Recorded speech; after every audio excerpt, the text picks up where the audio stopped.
Can you hear me?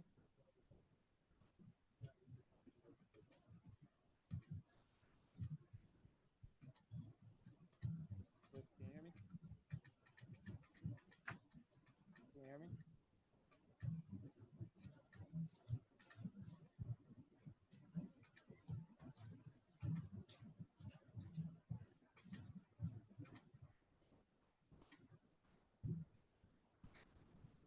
Can you hear me? Yes. I don't know. For some reason, the headphones is not coming in, or I can't Yeah, the volume is much better now hear you. than Um, is it much better? yes, yes. Okay, so I think I just have to raise my volume a little, my voice a little bit. Um, Oh, okay. okay. So I think we just hit the record button. So I'm gonna start off in the beginning and just quickly summarize everything. So as I mentioned earlier, my name is Lester Seminole, owner of ASEM Rentals, is a rental leasing company. We do buy houses and rent them. We also have a fix and flip entity that we used to buy and purchase houses. And in that process, I've learned a little bit about credit, and that's what I want to relay today. Um, to the agenda, as I mentioned, is to go through a budget, components of a credit score, types of credit cards, HELOCs, and home equity loans, right? These are all things that speak to credit. Okay. So I mentioned earlier, a budget is a must. It's our way of efficiently organizing our spending. And you want to make sure that you're doing it. If you're going to get into using credit cards, to me, it's hugely important that you make sure that you're setting a budget every month so that you don't end up overspending or charging to your card without a way of paying it off. A balanced budget allows you to project into the future accurately, allows you to live within your means, and you are able to spend without the guilt, right? And you're able to give freely. Okay. Why our credit score is such a big deal, as I mentioned earlier, in the society that we live in, everything runs on credit. So having a good credit score allows you to take advantage of a lot of things that are available in our society. And conversely, if your credit score is not good, it does cost you a lot of money. You might not be able to make the math on the forefront, but once you do, you realize that you with a bad credit score, you're constantly just doling out money, and it has a huge impact. So we want to make sure that we're consistently keeping our credit score at at a good enough space so that we can take advantage of all the good things that comes with that. And then, as I mentioned, components of a credit score. The two biggest parts are your payment history and credit usage, right? So payment history is how efficiently are you paying your credit, right? Well, your outstanding credit. You want to make sure that you're paying it when it's due, or preferably a couple of days before it's due. You do not want to miss payments. That's one of the biggest way to cause a huge dent in your credit score. The other factor that affects your credit score is credit usage, right? So usually, as we mentioned at the last time, you want to make sure that you're staying under that 30%, right? So two ways to affect your credit usage is to pay down your credit, your outstanding debt, or to increase the amount of credit that's available to you. But ideally, you want to be doing both, or paying off all your debts at the end of the month, or your credit card debts at the end of the month, and having more credit available to you so that it can help you to reduce your credit usage percentage, right? Because you want to be below 30%. The next thing that goes into the component of a credit score is the length of your credit history, how long you've had credit. It does make a difference in your credit score. The other thing is your credit mix. Are you having different types of credit? So is it credit cards, car loans, HELOCs, mortgages. Having different kinds of credit does also have an impact on your credit score as well. And then the last thing is, how often are you applying for credit? The more times you apply for credit, it does affect your credit score, but it's very transitory, right? So a lot of people get hung up on, oh my God, I'm gonna get a credit ding if somebody pulls my credit, but generally it's very transient, right? Getting a new credit pull is very transient and doesn't make a big difference in your overall. So last week, this was the part that we covered, which was the budget and the credit score. So this week, we want to jump into the types of credit cards that are available for us and how to take advantage of some of these perks that comes with it, right? We want to understand it and see how best we can take advantage of it.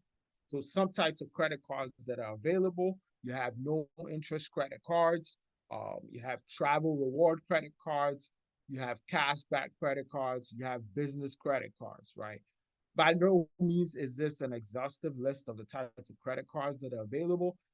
But these are some of the common ones that you see, and there's different ways and different strategies to take advantage of them. So we'll touch on them. Okay. So the first one is one of my favorites. It's no interest credit cards. I love them because a lot of these credit cards, what they do is they try to get you in the door um, with a no interest period. So if you have a spending that's coming up, and you're going to have the money, I generally what I would do is I'll spend it on a no interest credit card, especially if it does give me some extra rewards. I'll spend it on that card just to get the rewards, and then when I have the funds or when the no interest period ends, I pay it all off. That way, I'm getting both slices of the pie, right? I'm able to take advantage of the bonus rewards that comes with the card, and I'm able to kind of utilize my money in a different way until that no interest period ends, and then I pay it off, right? So I actually learned this while I was researching this, that by law, if a credit card is marketing itself as a no interest credit card, they have to offer a minimum of 6 months of no interest, right? So if you get a card that normally they do, I think they do about 12 to 15 months. I've seen some cards go up to 18 months, but at the very minimum, it has to be 6 months. So generally, the way this works is you apply for the card, then they give you however much that you approve for, and within the amount that you approved for, you spend that amount. And let's say if it's a 12 months and you take the card out in January, from January to December, there's no interest that's accruing on whatever balance is on the credit card. However, a lot of times the mistakes that people make is they assume they don't have to make payments on the card. That's false. That's absolutely false. Even with a no interest credit card, you have to make the minimum payments on the card in order to avoid interest being reinstated on the card.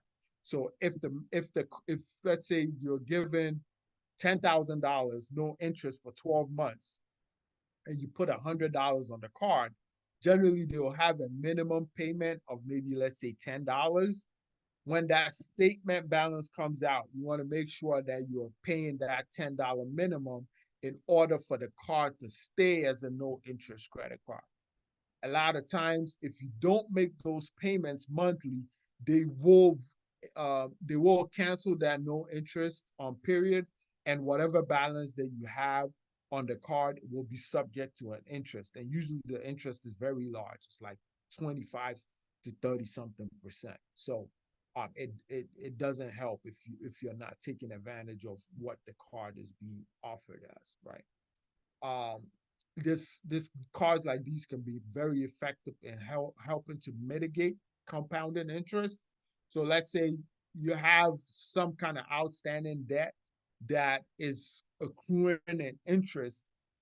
What you can do is get a no interest credit card and move that balance onto it.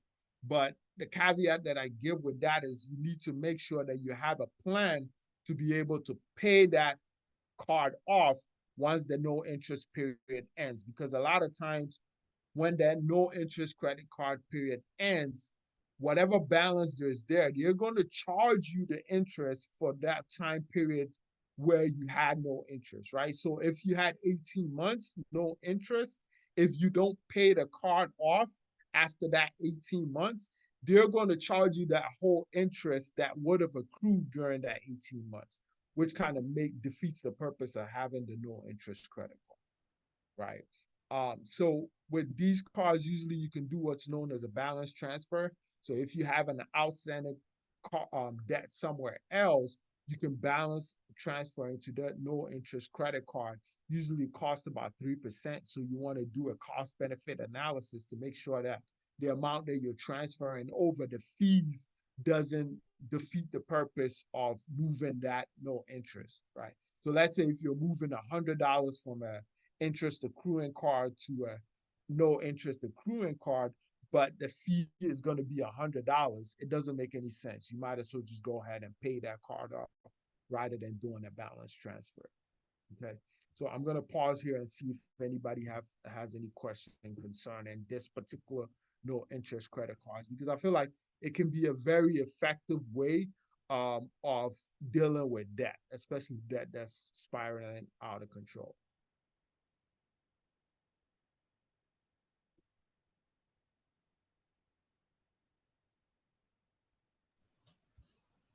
Yeah. Besides the minimum 6 months with no interest, do we have a credit card that says like no interest at all, or is normally the 6 months minimum? Yeah, normally it's they generally don't have a no interest credit card, right? Usually if they're offering no interest, it's only for an introductory period, right? So maybe 6 months, 12 months, 18 months. I've even seen some 24 months, which is fantastic. But generally it's only for a certain time period. Oh, okay.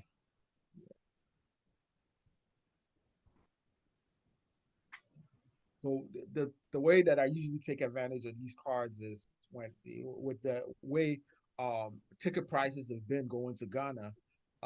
Generally, I try to buy my tickets for Ghana as far in advance as I possibly can, since the prices starts tend to go up when you get closer to your flying out date. So I'll use one of these cards to buy the ticket well in advance, and then so that I can take advantage of the low ticket price. And then once the no interest period ends, I go ahead and pay the card off. Mm. So the 6 months interest, like they are always introductory. So like if you're going to Ghana, then you want to take advantage of the 6 months minimum, then you apply for a new credit card and use it, and then before you can take advantage of it, or Usually I would go for like a 12 months, right? Because I want as much time of no interest as possible, right? A month, I haven't generally seen 6 months. 6 months is not, it's not common, but I guess per law, they have to offer a minimum of 6 months. But most of the time, what I see is 9, 12, and 18 months, right? So let's say if I'm going to Ghana in December and I see that the ticket prices are low now, I'll get a no interest credit card now, then I'll buy the ticket and start saving, putting some money aside every month, right? So I'll take the however many months it is until December, I'll take that whatever amount that I put on the card, divided by let's say 8 months, and then I'll put that money aside every month so that by the time December comes and I need to pay the card off, I'll have that money in the bank account to be able to pay it. okay.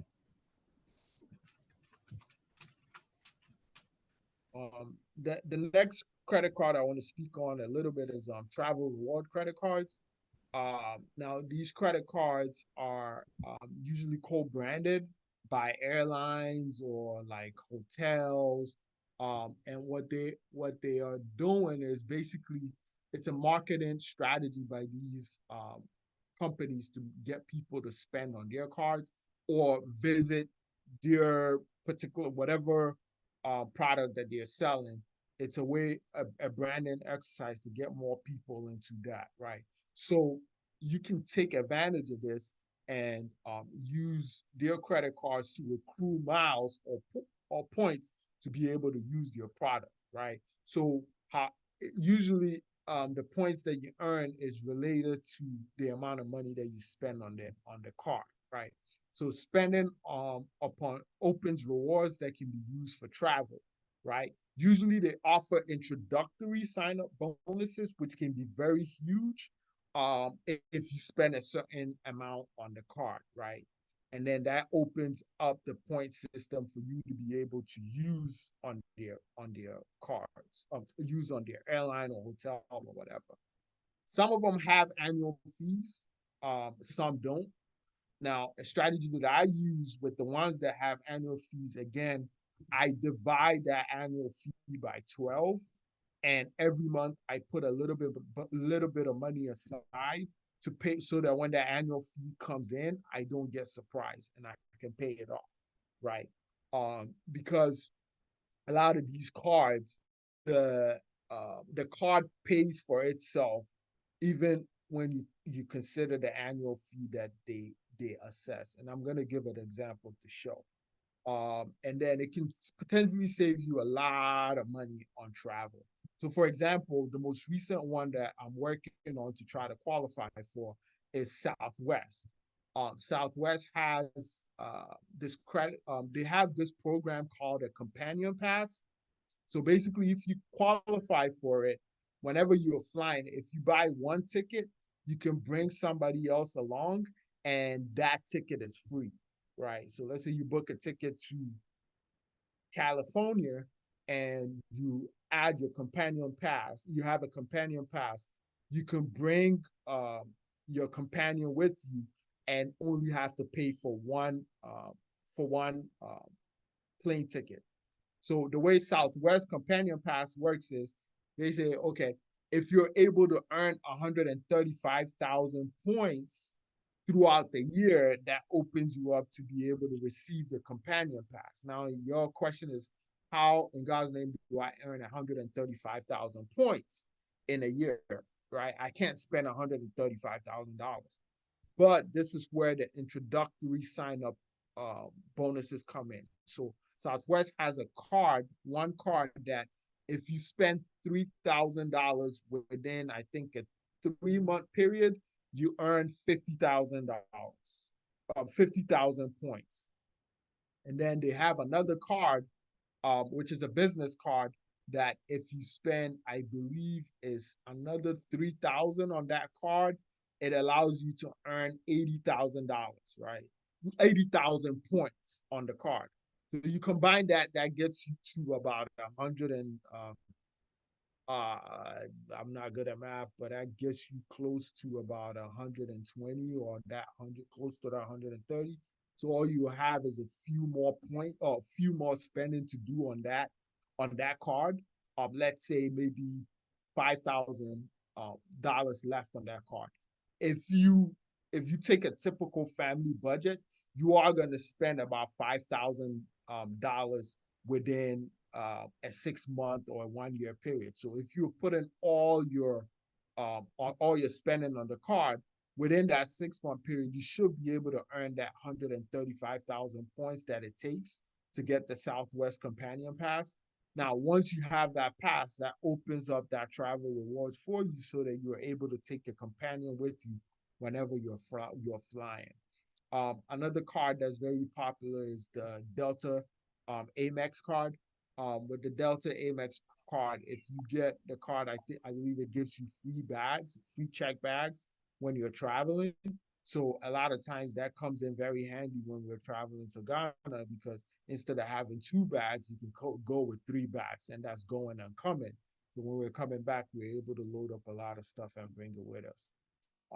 So travel reward cards are one of my favorites. I love using them, and you can take advantage of them. Especially if you're able to plan well, you can really make some lead way with those.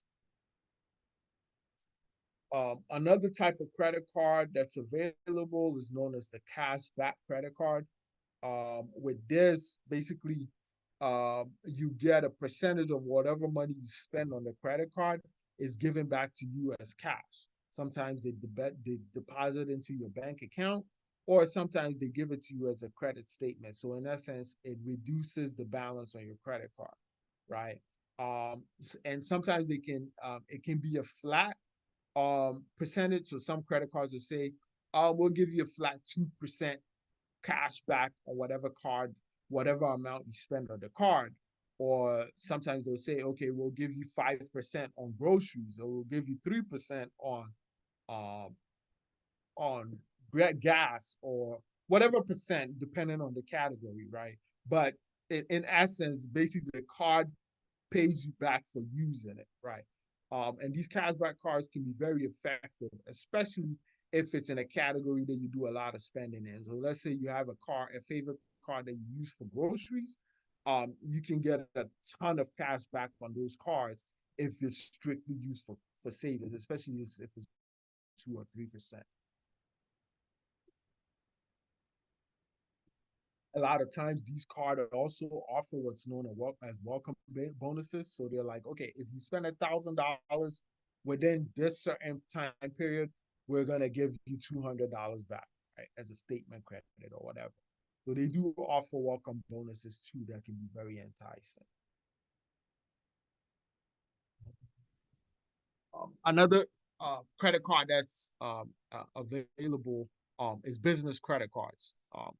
I personally love business credit cards because for someone that's savvy, it's a great way to kind of hide expenses per se, because a lot of business cards do not report on your credit score, right? So if you want to get creative, you can spend on a business card. It works just the same way as any credit card.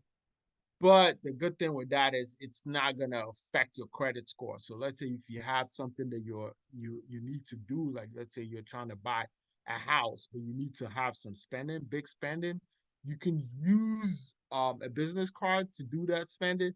Now, technically, you want to do only business spending on business cards, but a lot of things can be categorized as business spending.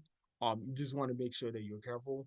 But spending on that business card is a great way to help reduce that credit usage, especially if you have a lot of outstanding debt. And if you can qualify for business credit cards that have no interest, that's even better, right? So you can move some debts off your personal credit and put it on a business credit card and use it to kind of build your credit score. Right. A lot of mistakes that people do tend to make is that they think you need to have a registered business before you can apply for a business credit card. You do not. As long as you are engaged in an activity that can be considered as business, you can apply for a business credit card. Okay. And as I mentioned earlier, most of them do not show up on your credit score. Credit score. There is one that does, and I will never apply for that card again because I didn't realize that it did show up. It's a Capital One Spark Rewards card. It does show up on your credit score, even though it's a business credit card. But a lot of the other ones do not. So it's a great way to use for spending without having a dent on your credit score.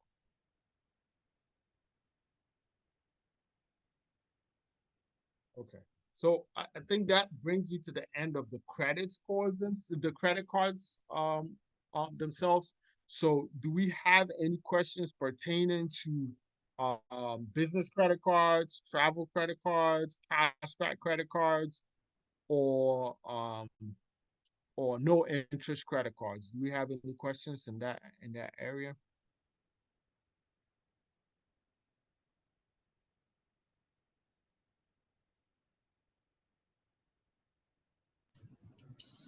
Anybody curious about credit cards? This time to ask all the questions. Right.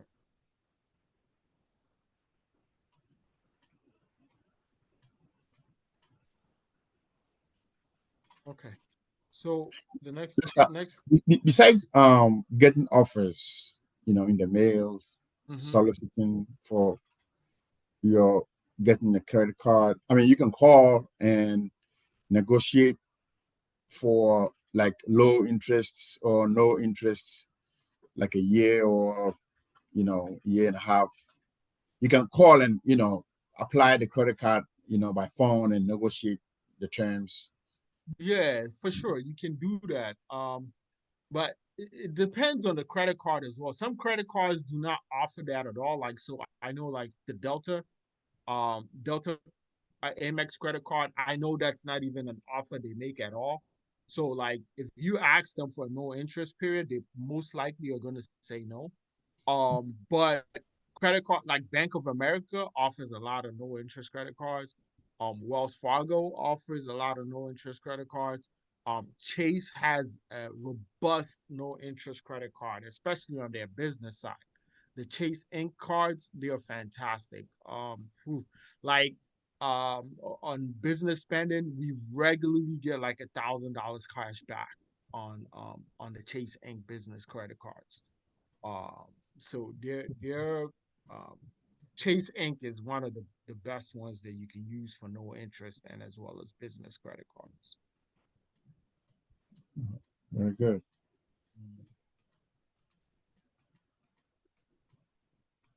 Mm. So the other type of credit that I like to touch on is HELOC, especially for those of us that have homes, especially with homes that have built up significant equity stakes.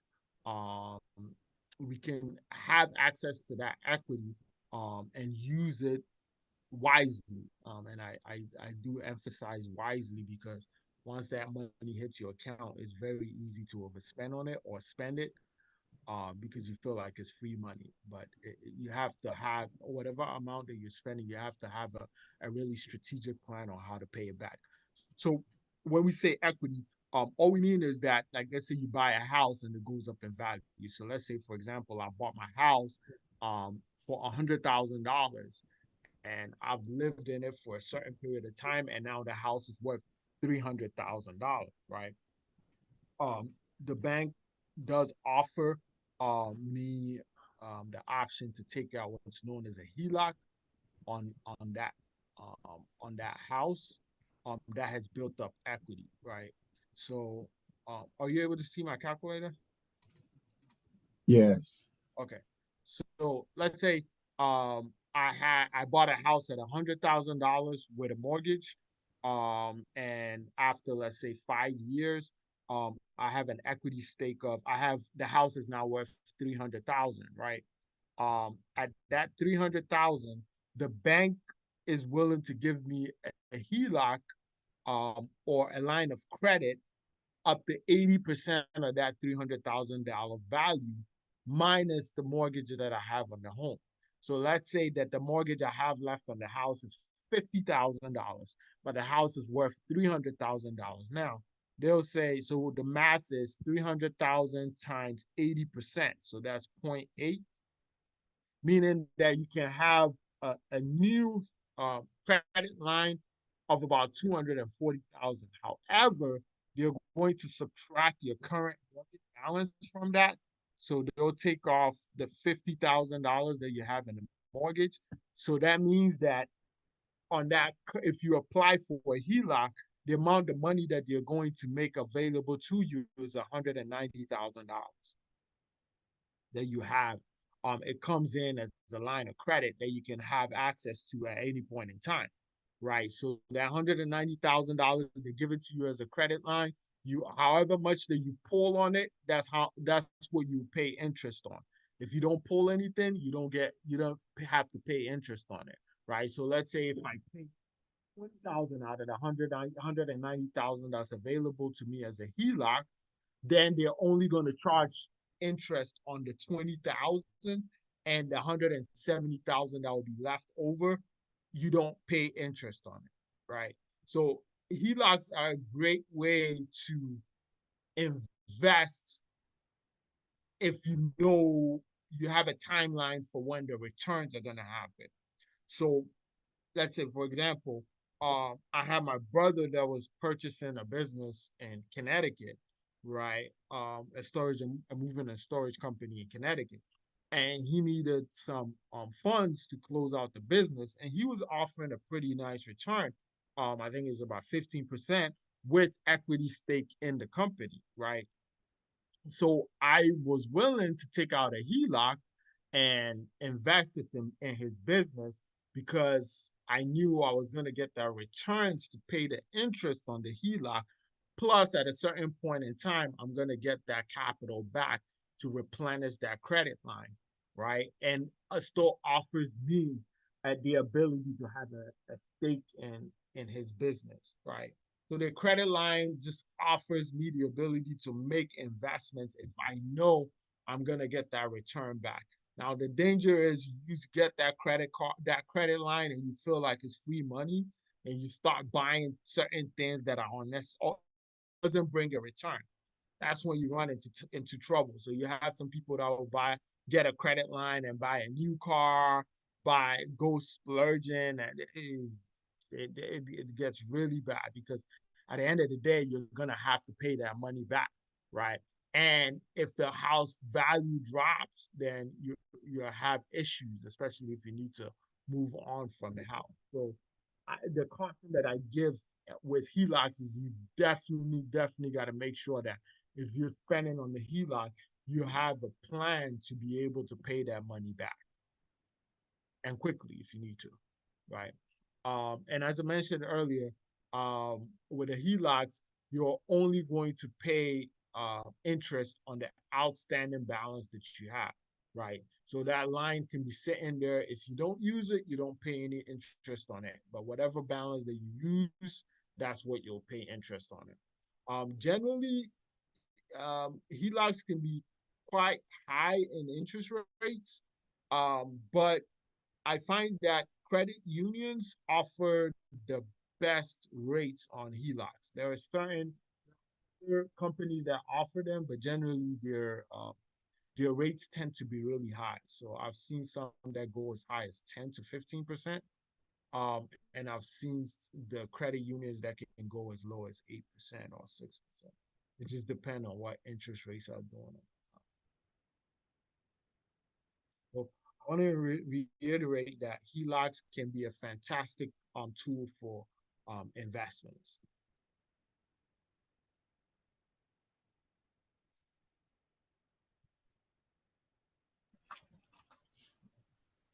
Let's start. Have you experienced a situation where you take a home equity loan and pay off the mortgage? If that I've heard of happens, that. I've heard of that strategy. I just can't wrap my head around it, right? Um, because to me, it comes down to what the interest rate looks like, right? exactly. I've heard people do it. I don't know. I haven't been able to wrap my mind around it on how to effectively make it work, right? Because if I pay my mortgage with my HELOC and my interest on my HELOC, which the interest on HELOCs generally tend to be higher than what a mortgage rate is, it's like I'm working my way backwards. Yeah. To me, that's what it feels like, but I might be wrong. I don't know. Have you heard people that have been effective at doing that? Yes, I have somebody mention it before on YouTube. You know how these commercial loan, Yeah, yeah, they mention it. yeah, I've seen it. I just I just can't wrap so like I'm like, okay, what would I do with a HELOC if I'm already paying a low price on Low a mortgage? mortgage. Yeah. Hello, Uh-huh. hello, Amos here. Yeah, hey, I must. Okay, so the idea is it's not to pay your mortgage off totally, but Uh-huh. if you pay in higher chunks, and Uh-huh. so it means that it will reduce the amount of interest you will pay. Right. No, sorry, yeah, it will reduce your principal, Mm-hmm. hence reducing the interest you have to pay on the on the loan. So let me say that you are paying a mortgage of 3K. All right. With HELOC, you can be paying 5K. And then if let's say your salary is 5K, you can channel all your 5K into the amount you spend. So you spend 5K to pay for your mortgage, and then you channel all your salary into that credit line, and then you use that as a credit card to be buying in the month. At the end of the month, what will happen is that your salary will come and pay whatever you have spent, and you can still pay for your mortgage in a higher value than it's supposed to be. I don't know if I'm making sense. Yeah, I think you are. I'm just trying to figure out the math aspect of it. Yeah, the math aspect is that you only reduce the number of years you have to pay your interest, hence the interest you have to pay. I mean, your mortgage, hence the interest. Right. So, like, let's say if my HELOC is at 8% and my mortgage is at, let's say, 3%, right? If I'm moving my moving my mortgage to my HELOC in the short term, I'm losing on the interest, right? I'm paying more interest. No, because because other money gets in anyways and pays for what you have spent on your credit line, the HELOC. Okay. I don't know if so you don't pay any interest. It's not until that it's time for you to repay it. There's no interest, right? So yeah. Then what do I do with the salary that I need to spend for my regular spending during the year, during the month? Good. So let's say your salary is 6,000, and your current mortgage is say 3K. All right. Now, in any case, you are still paying for your mortgage, the 3K, and then you're spending maybe, let's say, 1,000 in a month on your monthly expenditure. So it's 3K. It's 1K. So in this case, it means you don't need the 1K. So that 1K that you say ideally you'll be saving can still go into the mortgage payment. And so you are paying a mortgage of 4K instead of 3K. And then that credit line becomes your spending money. So you only spend, so you have to be disciplined, just like you said earlier. You have to be disciplined and make sure that if it's 1K you spend every month, you are spending that 1K. And at the same time, you are paying higher chunk of your mortgage. And so if it will take you, let's say, 10 years to pay your mortgage, it might take you like maybe 6 years or so or less to pay to finish pay your mortgage. And that end, you're saving a lot. lot. Wow. Yeah. Yes. Yeah. I think so I still need to write it down. Yeah, it is possible, but you have to do the math. Yes, it's possible. I actually decided to, I saw it and I decided to also study it. And it works, huh? Yeah, it works. It works. Okay. If anyone can go and talk to your bankers and check how it plays out. If you have you are confused about it, the bankers can always advise you on what to do. Yeah. Because I mean, if you keep a mortgage for 30 years, at the end of the day, you're paying 2 times what it costs to buy the house. Exactly. So it's supposed to allow you to pay your mortgage faster than you would have paid in the normal sense. Yes. Yep. For sure. Great information. Yep.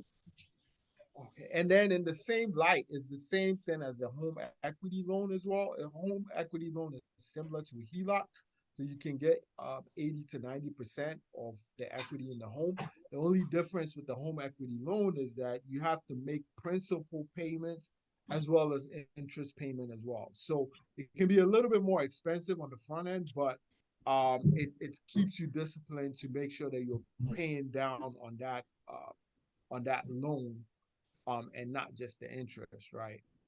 So it's a great tool for like home improvement. Like let's say if you need a way to improve your home so that you can sell it in the future, or just to improve the home. A home equity loan I feel is a much better use because it forces you to be able to use to pay that principal down so that you don't have just that interest interest alone and the balance remaining outstanding.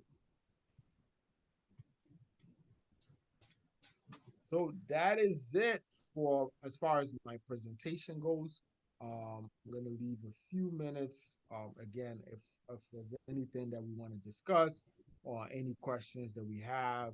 And as I mentioned, I'm in no way an expert in any of this. So if anybody else has something that they want to throw in, they think might be helpful, we can all share it amongst ourselves.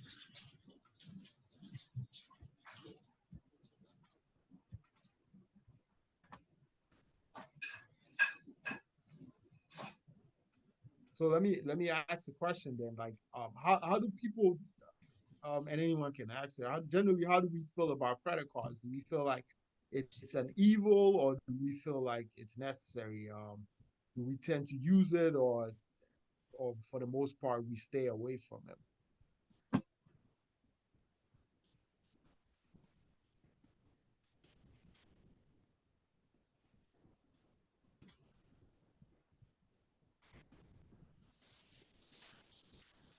I I have seen a lot of people who advise against using credit cards. I think I said before that when I first moved here, the two people who were very close to me sat me down and told me never to go near credit cards. You know, I because if I did, I was going to get into debt, and that's how they get black people into debt in this country. And so I should stay out of it from credit cards. I was a little curious, and I said, well, I mean, I'm not a teenage boy, so as soon as you touch the card, then you are in debt. Oh, no, no, no, no, no. But you listen to us, you listen to us. So what I did was I went to a bank, and I met with the bank manager who explained, the whole thing to me. And then he advised that I don't have credit now, so I can put up 2,000 or 500, whatever amount I can in savings account, and use that to secure the credit card. And he can give that to me at Wachovia Bank at that time. It's Wells Fargo now. And so that's what I did. I put $1,000 down in savings, and he locked it up and gave me $1,000 credit card, and I used it. With time, he took it off and he increased the limit. And this same guy who was advising me never to go near credit card, his mom died in Nigeria, and impromptu he needed money to buy tickets. So I was the one who bailed him out, and I paid for the ticket for him, and then he paid me back when he returned. So the little advice I have is that your regular expenses that you could use your debit card to pay, you buy gas for your car anyway, you pay your electricity bill, you pay your water bill, and then you buy groceries. If you don't use the credit card, you're going to use your debit card to do these expenses. So you, according to the budget that you have, you stay in it and use the credit card. And like you said during our last month session, you have 1 month to spend, and then you have another month to pay. So you don't touch your paycheck and it accumulates. So you can pay everything off at one time. At one time when the statement is due for payment. So it's not like, the credit card is evil and you get into debt as soon as you get it, but how you manage it is the problem. If you don't have a budget, I heard that not having a budget is a financial suicide. Right. So so it's very, very important. And then you spend within these utilities and you pay it off at the end of every month. That way you build credit history over a long period of time, and you boost your credit score faster. A lot of people tend to not think about credit until they need it, and at that point it's too late.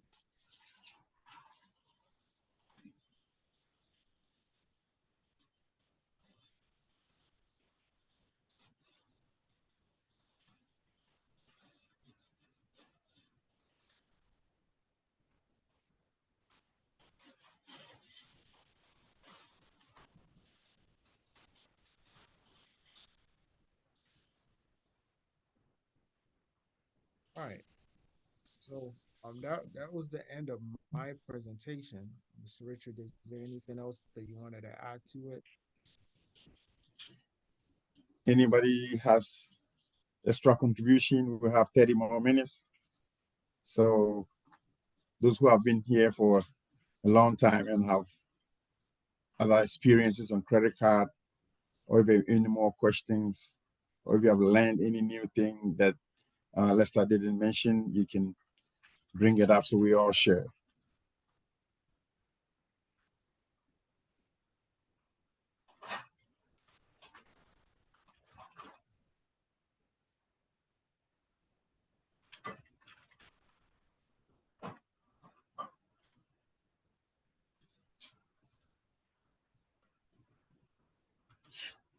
Lester, last month did we?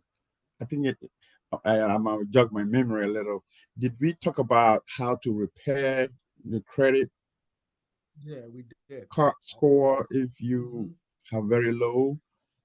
Yep, yep, we did. Oh, So, what we said was you first need to diagnose what the issue is, right? So the two biggest aspect of your credit score is the credit utilization and the credit uh, and the payment history, right? So any defect in those two areas is going to cause the biggest drop in your credit score, right? So you first need to determine which area is causing the biggest issue with your credit drop, and then try to address it. So if it's credit utilization, you either pay down your credit, your debt, or you increase the amount of debt that's available to you, right? But ideally, what you want to do is do both of them. So you pay your credit debt down, and then try to see if you can open up new credit cards so that it gives you more utilization, so that it allows your credit utilization to drop below that 30% threshold that it needs to be at. And then if it's payment history, generally there's two types. So either the company made a mistake and didn't report your payment, which in that case you need to call them, and then have them agree to send a letter to the credit bureaus, and take off uh, that derogatory reporting on your credit score. Or the second thing is, if you truly did miss a payment, then and you have outstanding debt, you need to work to see how best to come up with a payment plan so that they can take that derogatory reporting off your credit score.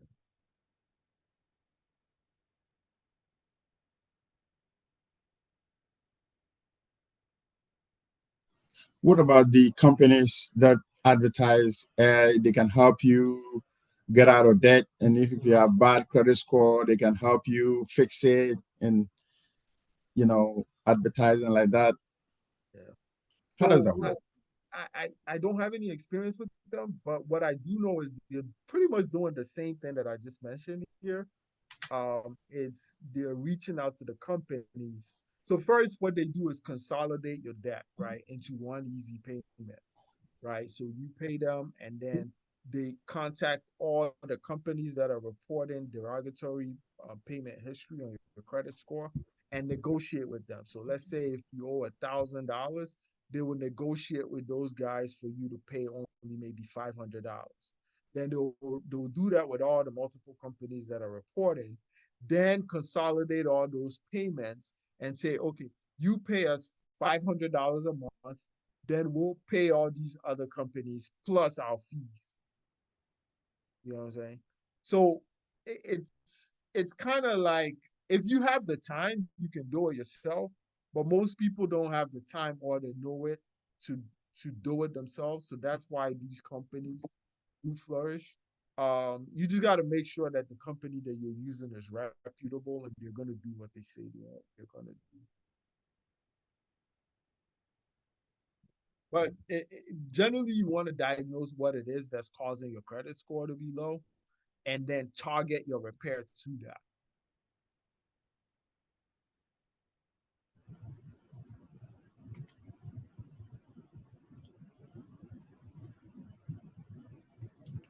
All right. Anybody with any questions or contribution?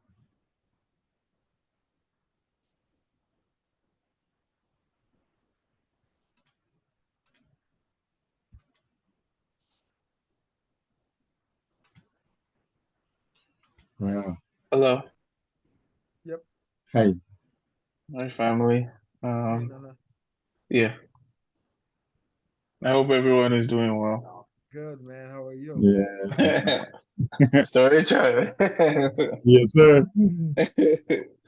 Yeah, I if you could kindly go over a few more steps you could do to boost your credit score, I'd be very grateful.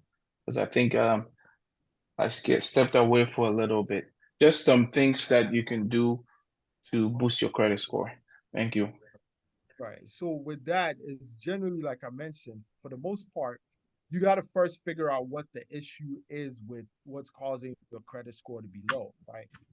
Let me share my screen and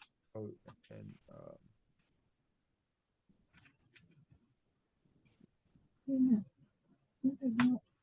Is this part of?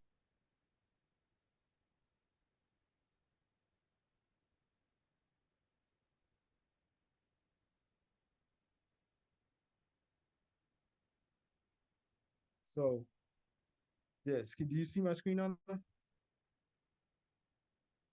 Yes.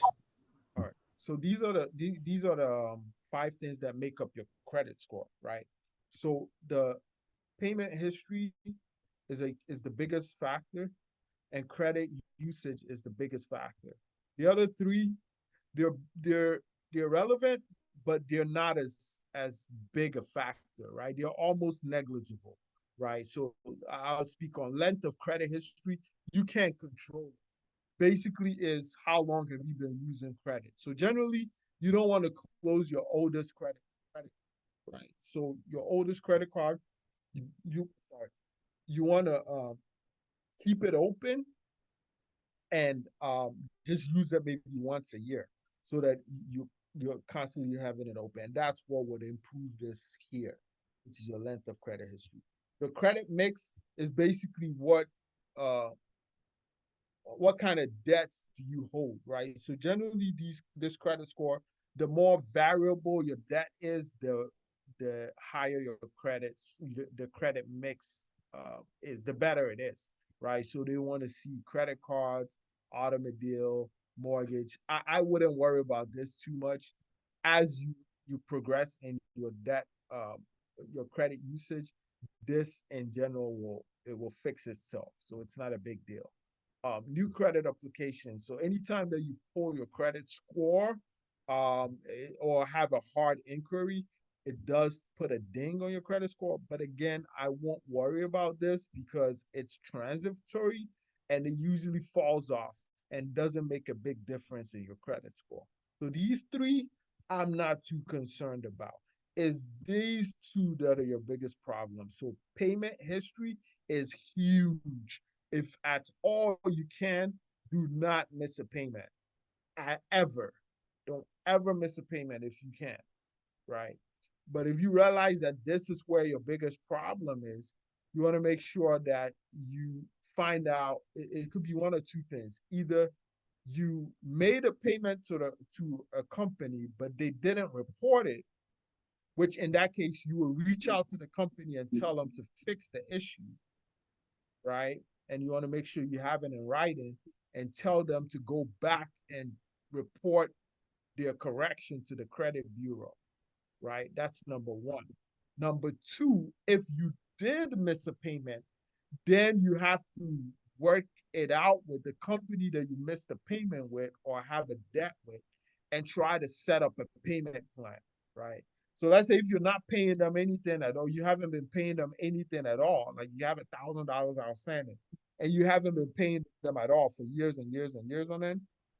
If you come back to them and say, hey, guys, I know I haven't been paying you, but I have a change of heart now. And I would like to set up a payment plan with you, but can we You can reduce to my that debt? space in their freezer so I can bring some tomorrow. So you send the boxes, the food or what? No, just the one we have in the fridge. Oh, you have to ask. She has to ask the mom first. Oh, yeah, trust me. As the gift, can you mute a little for us? Oh, I'm so sorry. No, you're good. Very good. Yeah, so with the payment, with the part about like, so you if you reach out to the company, say, hey, I know I owe you guys $1,000. I know I haven't been paid for years. I'm in a tough situation. Can we reduce my payment, my outstanding balance to $300, and I will pay you regularly this amount every month until it's paid off. And and you make sure that they agree to it and that they put it in writing. It's not enough for them to give you a verbal, but they need to put it in writing. Once they do, and you do make that payment off, then you tell them to report that you do, to go back to the credit company and tell them to fix your credit score, right? So those are the two ways to fix this big part of your credit scores. The payment history, either you got to reach out to the companies that are reporting derogatory statements to the credit score and work it out with them so that you can fix it and have them report to the credit score. That's your first way, the way of fixing this payment history aspect here. The second biggest part of your credit score is also known as your credit usage. Normally, credit cards do not want you to spend more than 30% of the available credit to you. So let's say you have all the available credit that you have to you is $1,000, right? Credit cards do not want you to spend more than 30% of that $1,000. So 30% of that is, sorry, so 1,000 times, they don't want you to spend more than 300. As soon as you spend more than 300, now your credit usage is greater than 30%. And that's going to have a huge factor and draw your credit score down, right? So there's two ways to fix it. The first thing is either you pay a 300, if you go about 300 to 340, you pay the $40 so that you get down to 300. That's the first way to fix it. The second way to fix it, which sounds counterintuitive, is to apply for a new credit card so that now you have $2,000 available to you in credit.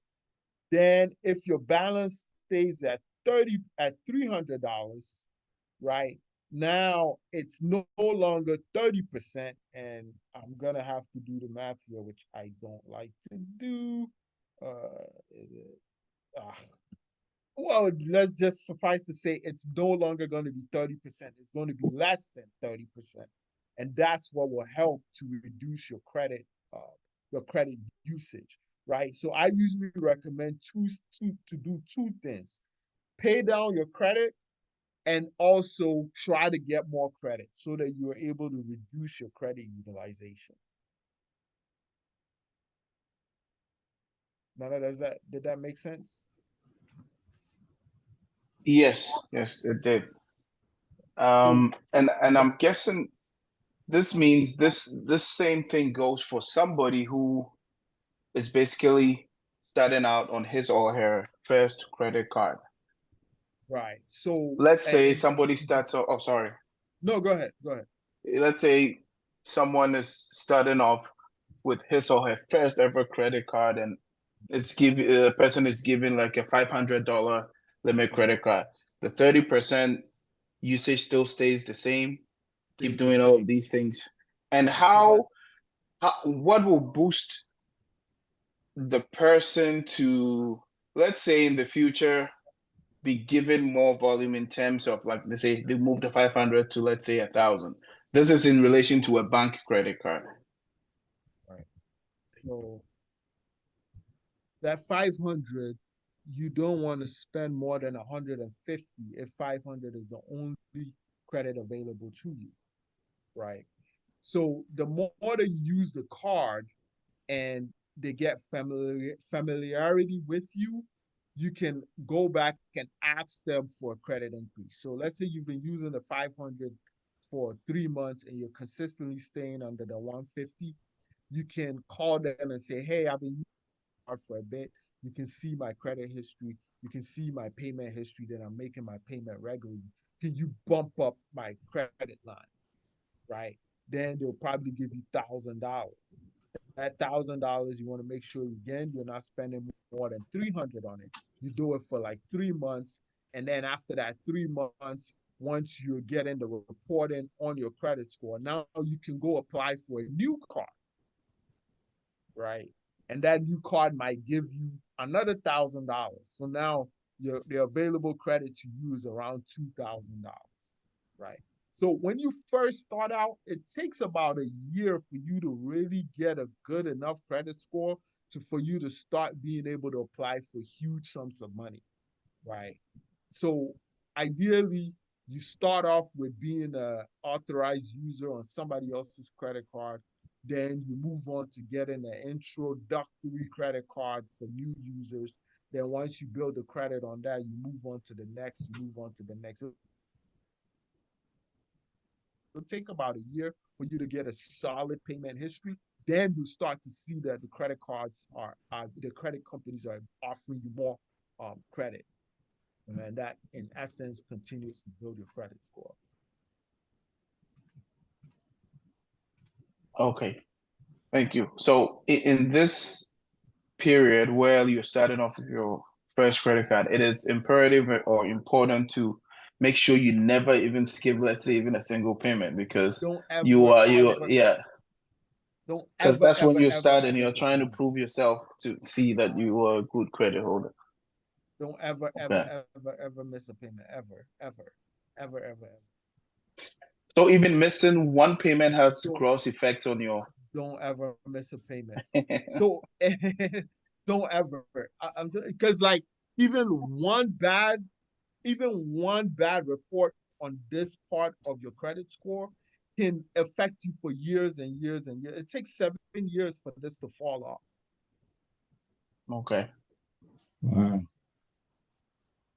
So if you miss a payment, like your payment is due and you didn't pay it for about a week or That's 2 not going to weeks, be a problem.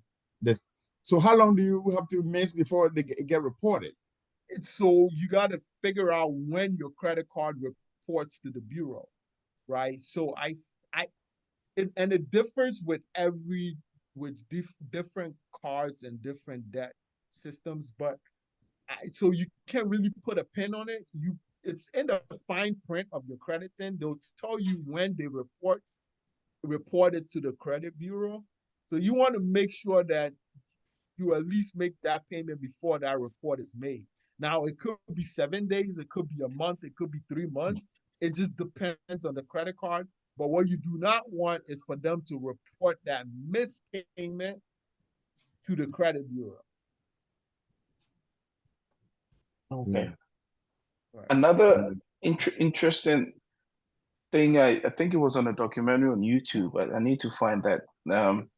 And it actually affects a lot of people, especially those who don't really familiarize themselves with credit, is the minimum due on a credit card. Apparently, a lot of people tend to think that once they pay the minimum, that's it. They don't have to pay the rest. And with the documentary I watched, it was surprising to know that a lot of people get sunk into this, and then in the long run, they build on, you know, they pile on a lot of debt. So the minimum payment only it's the bank's way of just saying, okay, we just need you to pay this to show that you're at least paying attention to us, right? But the minimum payment in no way covers your full statement balance. That's why, again, it comes before we even jumped into using credit cards. We said you want to create a budget, right? Because ideally, you don't want to spend on your credit card anything outside of what falls in your budget, right? So if your budget only calls for $1,000 on groceries, you don't want to spend 2,000 on your credit card at the grocery store, right? So if your budget is $1,000 at the end of the month, you should be able to pay that $1,000 off your credit card because that money is already allocated in your budget. right? But the issue arises if you don't have a budget and you're just spending on the credit card. Now you're spending more than you're bringing in. And if you make the minimum payment, most credit cards are starting off with like 23% interest, right? And it compounds, right? So let's say even if you have, let's see if we can do the math on this. And I'm not a math expert. I suck at math, so nobody should judge me, please.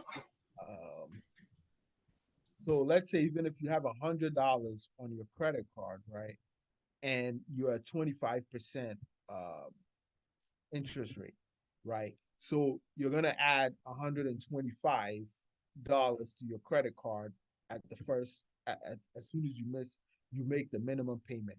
Then that 125, the next month, it gets another 25% on it. So now you're 31.25 plus 125. You see how quickly it starts adding up? Then this one gets charged another 25%. So now you're at this plus 156.25. Right? And quickly you're adding up to $195. That's like within 2-3 months, you've already doubled the amount of money that you owed on the credit card. Right? And this is small numbers. Imagine if it's $1,000, right? That you're at 25, so plus 1,000. Within 1 month, you're at 1,250. Then you add another 25%, right? So plus 125. You're at within 2 months, you're almost double at initial balance was. What is that? You're not on mute? No, iPhone 96. Can you mute for us? Oh,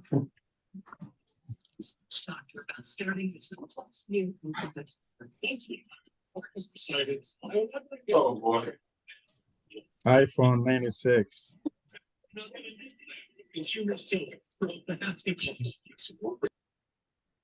Okay, cool. Yeah. Okay. So yeah, Thank you. just making minimum payments. It's the quickest and easiest way to get yourself into credit card trouble. That's why, again, it's imperative that before you even start using credit cards, you got to make sure that you're planning a budget out. So basically, to have good credit management, it's very important to either have a budget or be consistent with staying within your budget. That will tell a lot with how you can, you know, have have an excellent relationship with credit. Basically, if you are not someone who's disciplined with budget, it's going to be a problem. Absolutely, absolutely. Okay. So but the budget is the prerequisite to using the credit card, right? Because the idea is to take advantage of the perks of the credit card without suffering the negative aspects of it. And the way to do that is to make sure that you have a budget so you can predict how much you're spending on the credit card. So let's say you budgeted $100 for gas for the month. You spend $100 on the credit card, and then when the statement balance comes out for the credit card, you pay that $100 off that you would have originally paid with your gas. You would have used to pay your gas money in the first place. Got it. Got it. Thanks.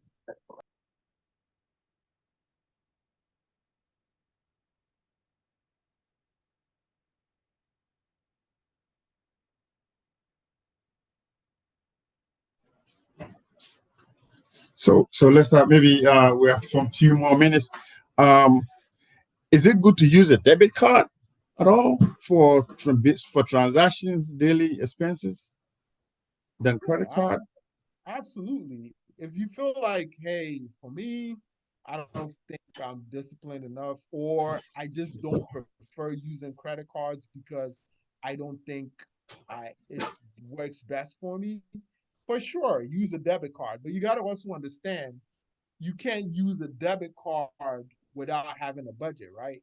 Because the negative effects of a debit card is more immediate than it is with a credit card. A credit card is delayed by what, like 35 days, 30 days plus 15 or 14.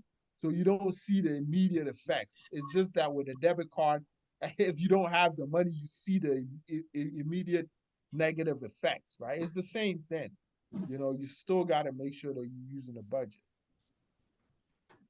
So when you use debit card, do you do credit history with debit cards? No, not necessarily. No. No. Okay. And credit history is what you need to boost your credit score. Right. Okay. Right. The credit score is a measure of your credit worthiness, right? So a debit card is not, you're not taking on debt. It's just money that you do already have. So it doesn't measure your credit worthiness. Okay, we are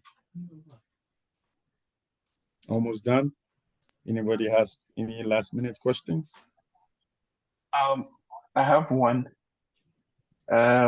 Lester, do you have any thoughts into Experience Boost and what it means? Yeah, I've heard of it. I don't have any familiarity with it. But I feel like for the little that I've seen with it, it seems like a market employee to me. It might be effective in boosting, but honestly, I don't see what they would be doing any different than following this simple task here of Yeah, making sure you're making your payments on time and keeping your credit utilization below 30%. yeah. The little I read about that they were saying there's a way you can add other, types of utilities Mm-hmm. to report to boost it, like, video subscriptions, let's say Netflix or Amazon Prime Videos or something like that. I haven't done my full research on, but they were saying you could add those things to report as something you are paying. I mean, if they're charging you for it, usually if somebody's charging me for something, I usually do the cost benefit analysis. Like if they're charging me $50 a month for something that I can do for free, I generally do it. Okay. Right. But that's not to say it's not effective. It might be effective, right? But for me, it's Mhm. like, okay, if I can handle these two things effectively, right, for free, then I don't need to pay outside money for that. Got you. Understood. Thanks.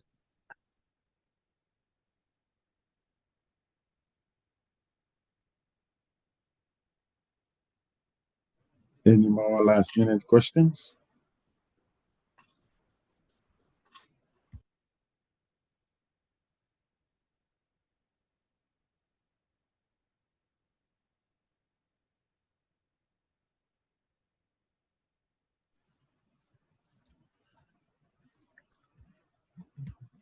All right, it's 9:28, and I think what we say to Brother